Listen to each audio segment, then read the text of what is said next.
สวัสดีครับคลิปนี้ผมก็จะมารีวิวดอกลำโพงซับวูฟเฟอร์ซึ่งตัวนี้เป็นดอกลำโพงซับวูฟเฟอร์ขนาด 4.5 นิ้วจากทาง Apple ตัวนี้มันจะเป็นดอกซับที่อยู่ในตัว Apple HomePod นะครับเขาทำการแกะมาขายให้เราได้ใช้งานกันตัวนี้ผมได้มาจาก Lazada ในราคา668 บาทเป็นของแท้นะครับตัวตุ่นดำเลยตัวนี้นะครับมันจะมีสเปคนะครับมีกำลังขับอยู่ที่50 วัตต์ครับแล้วก็ค่าอิมพีแดนซ์อยู่ที่4 โอห์มการตอบสนองความถี่ตัวนี้เท่าที่ผมดูมานะมันก็จะอยู่ที่60ถึง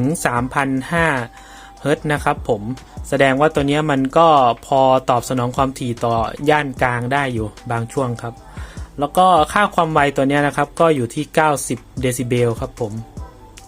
ส่วนน้ำหนักตัวนี้ผมชั่งมาแล้วครับมีน้ำหนักอยู่ที่ 1.4 โลครับโอ้โหเกือบ 1.5 โลคิดดูเกือบโลครึ่งครับดอกลำโพงแค่ 4.5 นิ้วคือเท่าที่ผมจับน้ำหนักมานะมันจะหนัก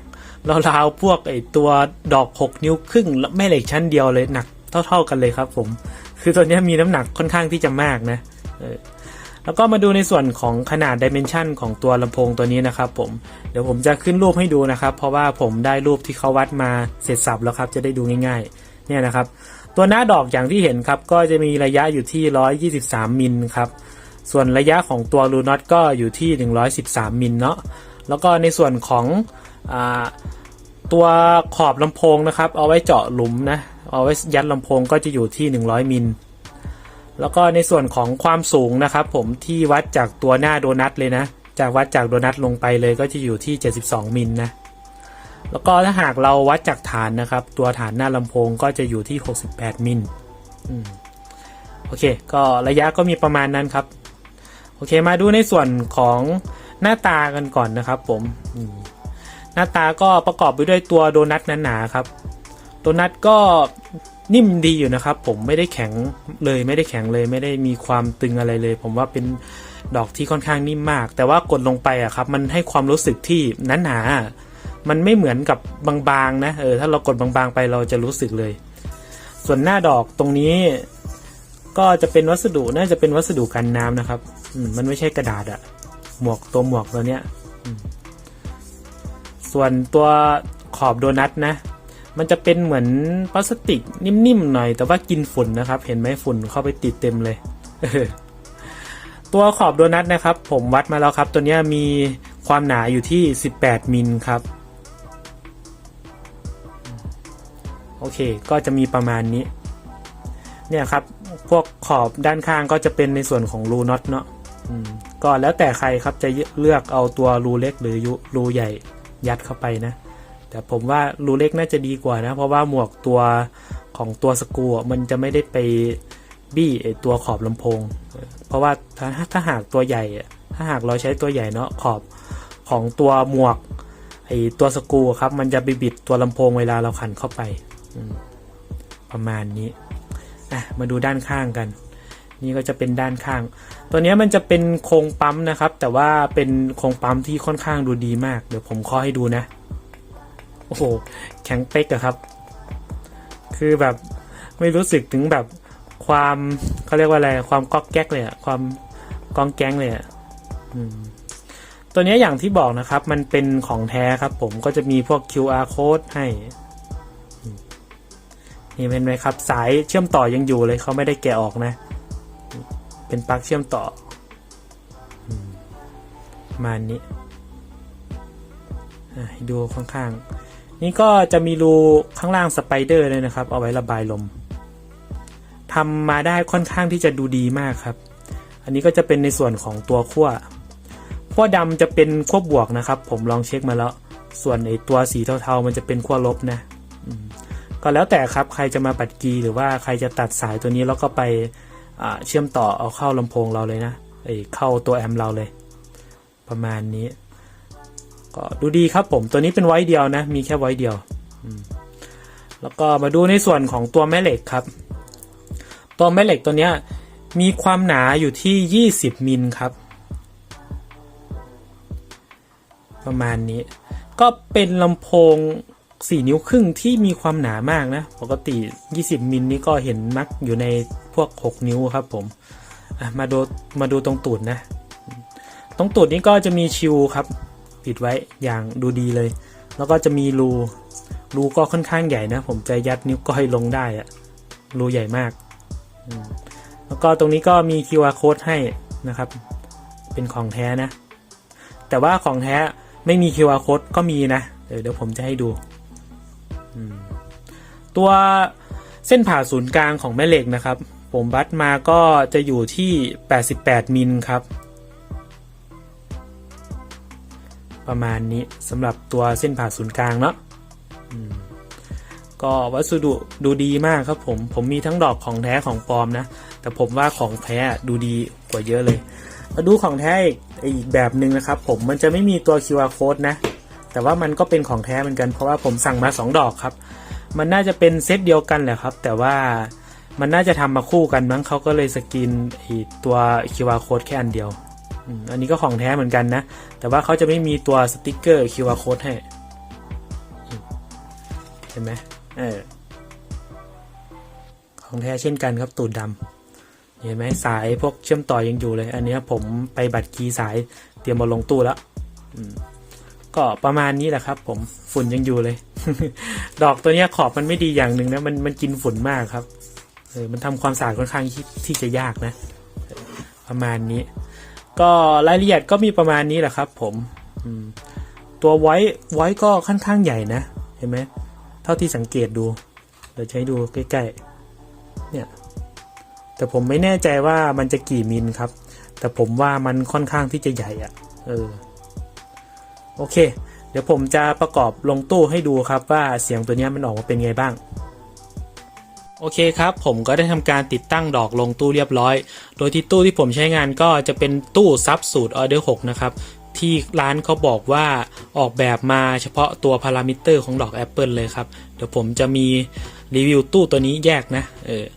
แล้วก็ในส่วนของตัวลำโพงซ้ายขวาก็จะเป็นตู้ฟูลเลนครับตัวดอกก็จะเป็นดอกขนาด3นิ้วนะของทางสวานหรือว่าไฮไวนะครับในรุ่น B3N ครับผมแล้วก็มีกำลังสูงสุดอยู่ที่30วัตต์แล้วก็ในส่วนของตัวความต้านทานที่8โอห์มครับมาดูในส่วนของแหล่งจ่ายไฟผมใช้เป็นสวิตชิ่ง12โวลต์จ่ายไฟสูงสุด460วัตต์หรือว่า 38.3 แอมป์นะครับแล้วก็แรงดันไฟผมใช้งานตัวสเต็ปอัพนะครับ40แอมป์ปรับแรงดันไฟไปที่24โวลต์ครับในส่วนของแอมป์จิ๋วผมใช้งานเป็น ZK TB21S จากทางวูชินะครับในส่วนของตัว Frequency นะครับ Frequency ของตัวซับผมตั้งไว้ที่1นาฬิกาครับแล้วก็ในส่วนของตัว Volume ของ Subwoofer ผมก็ตั้งไว้ที่1นาฬิกา2ปุ่มนี้เป็นเสียงกลางกับเสียงแหลมของ IO Channel นะครับผมตั้งไว้ที่1นาฬิกาเช่นกันแล้วก็ในส่วนของตัว Volume Master ผมก็จะปรับไว้ที่ 1-2 นาฬิกาครับแล้วแต่เพลงนะโอเคเดี๋ยวผมจะเทสเสียงให้ดูครับว่าเสียงตัวดอก Apple มันจะออกมาเป็นไงบ้างไปรับชมกันเลยครับ Initializing sound system. Sound system activated. Initiating sound check. DJ Christian Live Air Remix. Preparing and initiating bass test.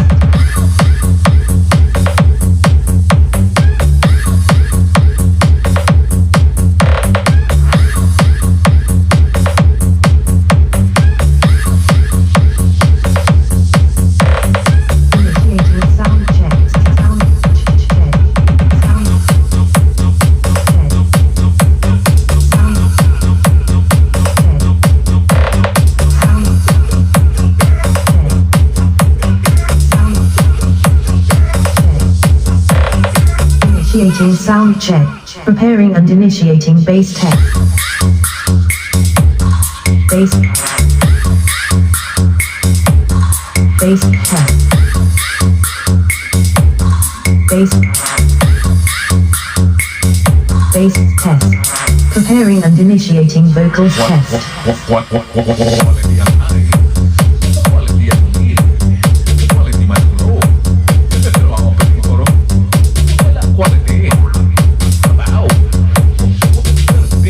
DJ Christian Live Air.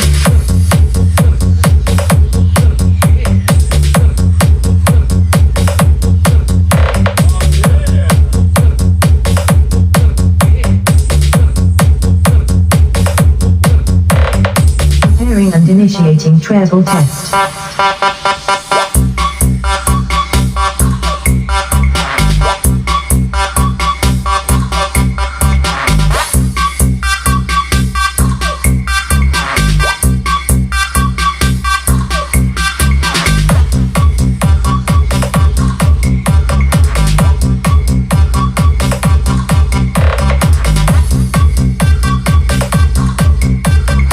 DJ Christian Nightmare Remix.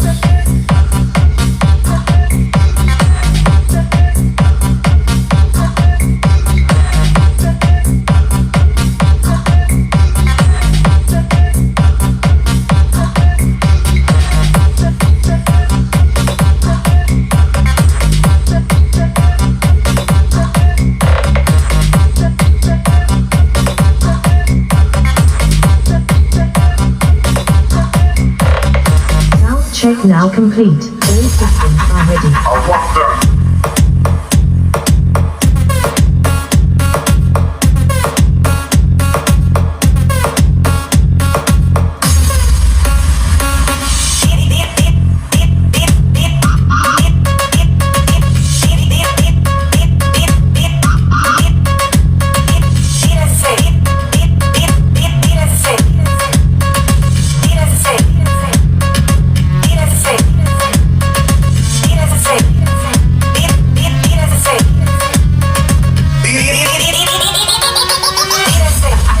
Que yo estoy ready.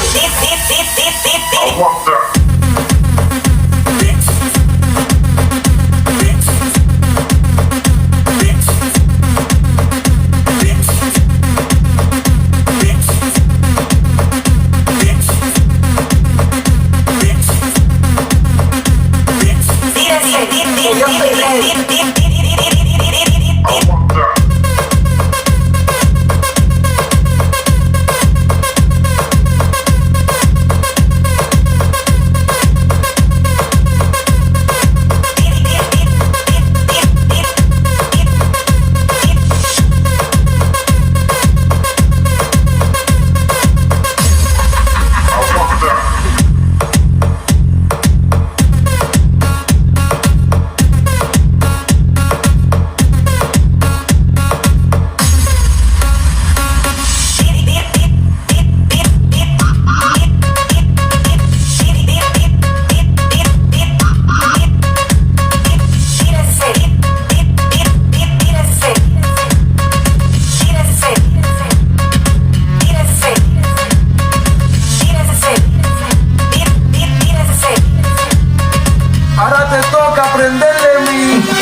follow me, so everybody just follow me. Cause we need a little controversy, cause it feels so empty without me. Now this looks like a job for me, so everybody just follow me. Cause we need a little controversy, cause it feels so empty without me. I said this looks like a job for me, so everybody just follow me. Cause we need a little controversy, cause it feels so empty without me.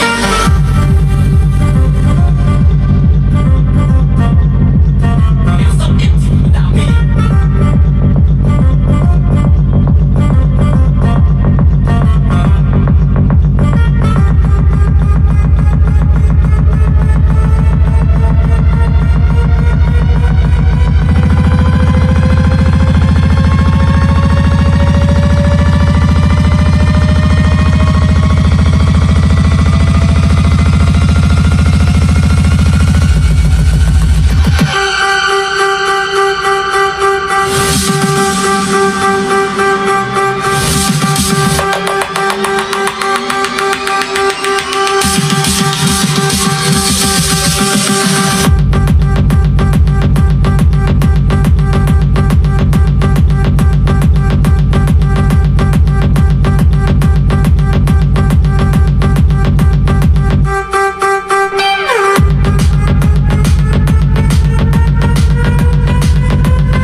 อบใจโซโซ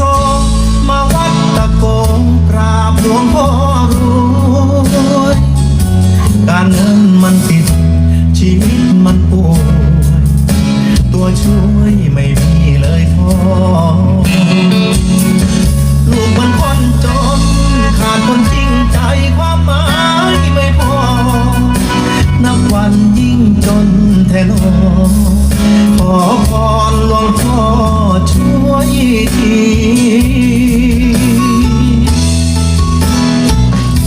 อำเภอภาชีอยุธยามุ่งมาด้วยใจ พระอาจารย์แก้วหลวงพ่อองค์ใหม่สานต่องานเต็มที่อยู่ก็ร่มเย็นเบิ่งก็งามตามมหาเจดีย์เป็นศูนย์รวมใจภาชีเป็นบุญที่ลูกได้มาตั้งนะโมสามจบต่อด้วยคาถาบูชาหลวงพ่อนิมนต์เรียนชนะจนขึ้นคอสวมเลดพันล้านที่ข้อมือขวาปัดเป่าความจนวอนพ่อช่วยดลให้คนเมตตาให้ลูกได้รวยกับเขาบ้างนะให้สมคำว่าสิทธิหลวงพ่อรวยฝากใจโซโซให้วัดตะโกแผ่บุญบันดาลสิ่งที่เคยติดแค่คิดให้ผ่านทุกฝันวอนพ่อให้ช่วยบาปที่ใครทำเจ็บที่เคยโดนให้พ้นความสูญฐานะที่ยังล้มป่วยพ่อรวยโปรดช่วยชี้ทางสัมพุทธชิตาจะสัจจานิเอรัสสะพระพุทธชิตาสัพพโสคุณวิภาสัมปัตโตนารุตโมมหาลาภังสัพพสิทธิภวันตุเมสาธุสาธุสาธุ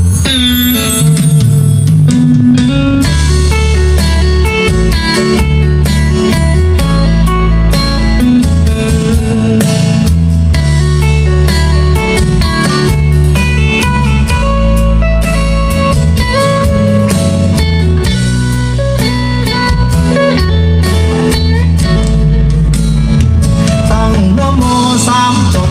ต่อด้วยคาถาบูชาหลวงพ่อ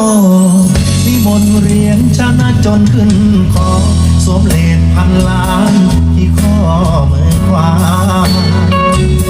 ปัดเป่าความจนวอนพ่อช่วยดลให้คนเมตตาให้ลูกได้รวยกับเขาบ้างนะให้สมคำว่าสิทธิหลวงพ่อรวยฝากใจโซโซให้วัดตะโกแผ่บุญบันดาลสิ่งที่เคยติดแค่คิดให้ผ่านทุกฝันวอนพ่อให้ช่วย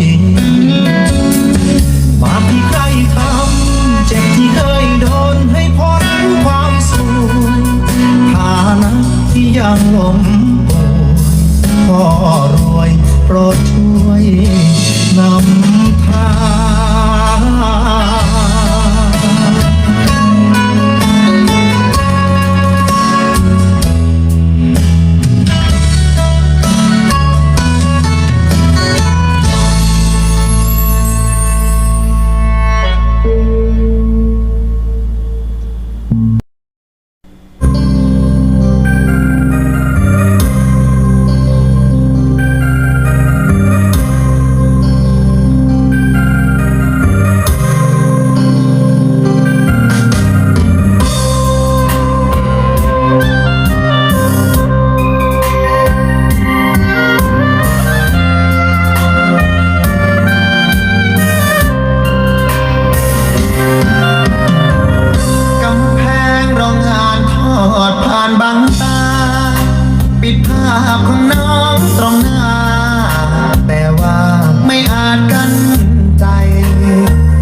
ไป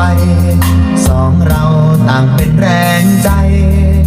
ความหวังแม้ใครสู้ทน แรงงานจนของคนก่อสร้างจับมือน้องเดินเคียงข้างบนทางรักอันมืดมนน้อยวาสนาชินชารู้ค่าของคน บางครั้งเหน็ดเหนื่อยเหลือทนขอหน้ามนทนให้แรงใจหยาดเหงื่อแรงงานเปลี่ยนมันให้กลายเป็นเงิน ทุกภัยเข้ามาเผชิญอย่าเมินอย่าหนีพี่ไกลตราบใดบนฟ้าตะวันสาดแสงส่องไป ความหวังแสนไกลคงใกล้เข้ามาสักวัน มีน้องเคียงกายพี่ใจเกินร้อยอดทนวันนี้อีกหน่อย รอคอยปลายทางที่ฝัน หัวใจคนจน ขอคนปลอบใจซึ่งกัน เท่านี้พี่พร้อมฝ่าฟัน เพื่อขวัญใจคุณขายแรง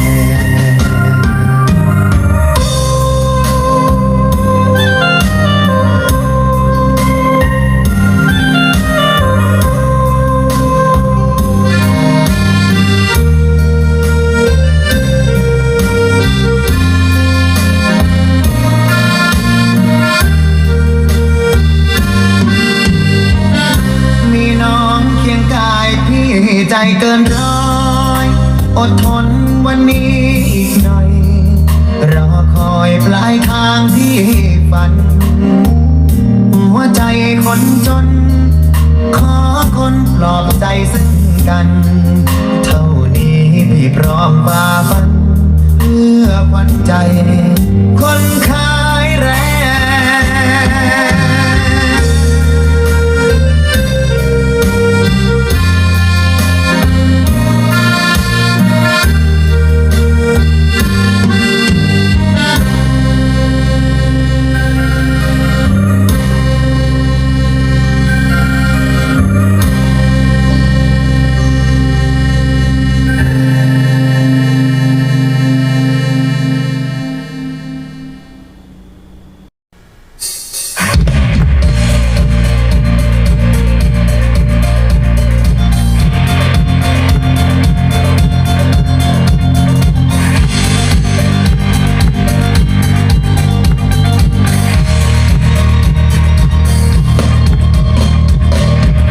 ก็เข้าใจดีว่าเธอมีแฟนอยู่แล้ว ก็เข้าใจดีว่าเธอเป็นของใครคนอื่น รู้ตัวดีถ้าหากฉันไป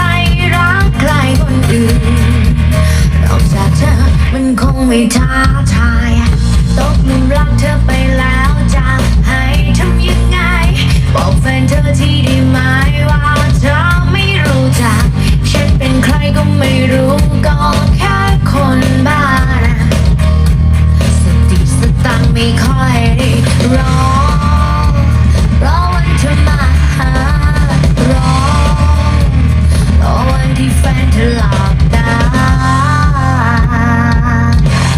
ถ้าเธอมีแฟนอยู่แล้วฉันก็พร้อมจะเป็นกิ๊กเวลาที่เธอนั้นเหงาขอแค่เพียงเธอส่งสิฉันจะไปหาเธอ จะไปขอที่หน้าประตูก็เป็นแค่กิ๊ก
ไม่เข้ากระสั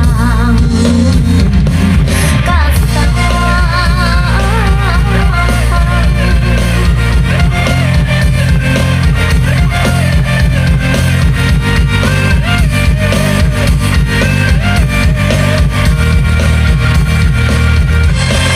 เธอมีแฟนอยู่แล้วฉันก็พร้อมจะเป็นกิ๊กเวลาที่เธอนั้นเหงาขอแค่เพียงเธอส่งสิกฉันจะไปหาเธอ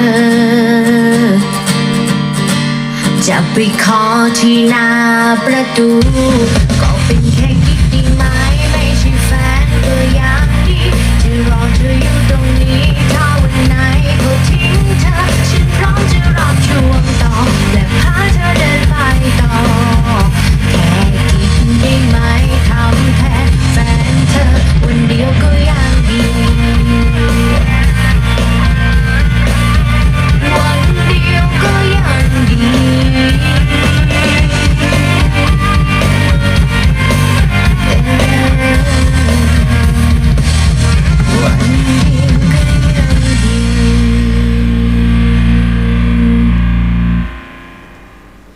ครับเป็นไงกันบ้างครับหลังจากที่ฟังกันไปก็พอจะเห็นภาพโดยรวมเนาะว่าเสียงของตัวดอกแอปเปิลแท้ตัวเนี้ยเสียงเป็นไงบ้างโอเคเดี๋ยวผมจะมาสรุปในส่วนของมุมมองส่วนตัวของผมให้ฟังกันเรื่องแรกก็จะเป็นในส่วนของขนาดของตัวลูกเบสหรือว่าเนื้อเบสที่ออกมานะครับตัวเนี้ยผมว่ามันออกมาเป็นลูกอยู่นะแต่ว่ามันออกมาลูกไม่ได้ใหญ่ครับผมลูกมันอยู่ในระดับกลางๆมันจะเน้นแบบเสมอไปกับตัวย่านอื่นนะครับมันจะไม่ได้นำตัวย่านกลางเลยถ้าเอาไปฟังเพลงพวกแนวคนร้องเนี้ยมันจะตีเสมอกับคนร้องดีมากครับผมประมาณนี้แล้วก็ต่อมาครับผมก็จะเป็นในส่วนของแรงปะทะหรือว่าแรงกระแทกที่ออกมานะครับตัวเนี้ยมันก็ไม่ได้มีแรงปะทะหรือว่าแรงกระแทกอะไรมากมายนะผมมองว่ามันออกไปทางนุ่มนวลฟังสบายครับผมหรือว่าอาจจะเป็นเพราะตัวสูตรตู้ที่ผมใช้งานด้วยครับถ้าหากใช้เป็นพวกสูตรแบนด์พาร์ทนะผมว่านะเสียงน่าจะมีแรงปะทะแรงกระแทกแล้วก็ฟังสนุกมากกว่านี้ครับผมมองว่าดอกมันไปได้มากกว่านี้นะเพราะว่า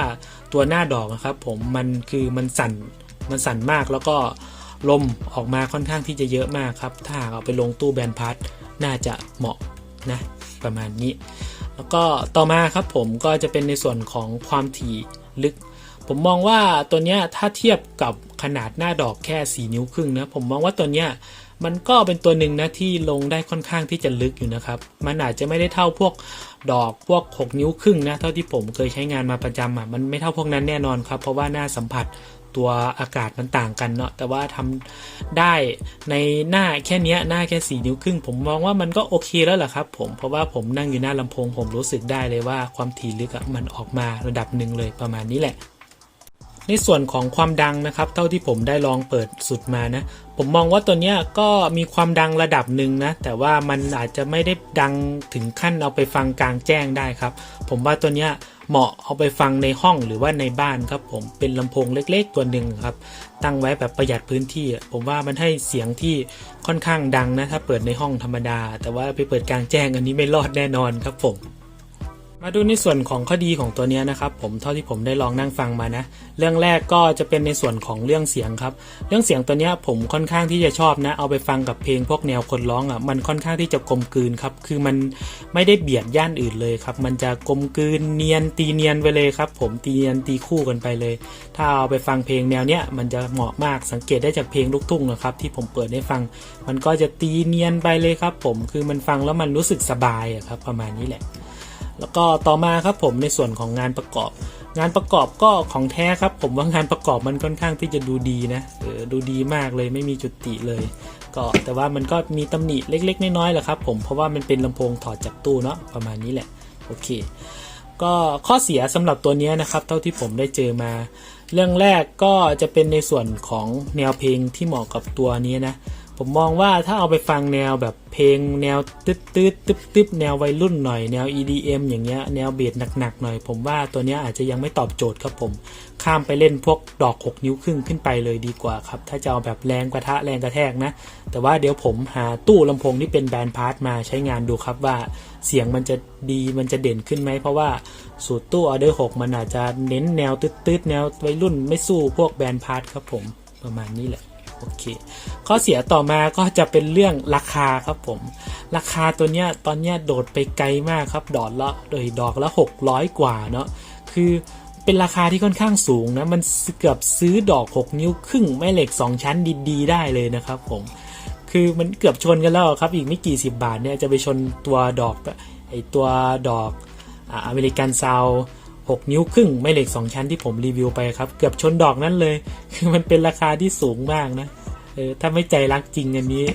ก็ไม่แนะนำให้เล่นตัวนี้นะครับผมประมาณนี้แหละสุดท้ายถ้าหากถามผมว่าเล่นได้ไหมนะอันนี้ผมต้องบอกไว้ก่อนเลยว่าถ้าชอบแนวเสียงแบบฟังสบายอย่างเงี้ยไม่ได้เน้นแนววัยรุ่นตืดๆจ๋าๆอย่างเงี้ยแล้วก็ที่สำคัญเลยคือต้องรับราคาได้ครับเพราะว่าราคาของแท้ตอนเนี้ยไปไกลมากเลยครับ600 กว่าบาทนะครับ ดอกละนะคือมันไปชนกับตัว6นิ้วครึ่งแม่เด็ก2ชั้นได้เลยนะราคามันสูงมากครับผมอันนี้ผมต้องบอกไว้ตามตรงว่าถ้าใจรักในขนาดตัวที่เล็กแต่ว่าน้ำหนักไม่เบานะก็สามารถจัดได้ครับเพราะว่าราคามันค่อนข้างที่จะสูงลองตัดสินใจดูครับเดี๋ยวผมจะหาตู้สูตรอื่นนะครับมาลองด้วยเพราะว่าผมมองว่าตู้สูตรออเดอร์6ตัวเนี้ยมันอัดแรงไม่ได้ครับผมพออัดแรงแล้วไว้มันจะเขกเลยถ้าไปลงกับตัวแบนพาร์ทหรือว่าสูตรเฉพาะของตัวดอกแอปเปิลตัวเนี้ยสูตรอื่นผมมองว่ามันน่าจะเหมาะมากกว่านี้นะแต่ว่าตอนเนี้ยคือเปิดดังมากไม่ได้ครับเปิดเพลงตืดมากก็ไม่ได้ไว้เขกเลยประมาณนี้แหละแต่ว่าเรื่องเสียงโดยรวมผมก็ค่อนข้างที่จะชอบครับเพราะว่าผมชอบเบสแนวแบบนุ่มนวลตามนี้แหละโอเค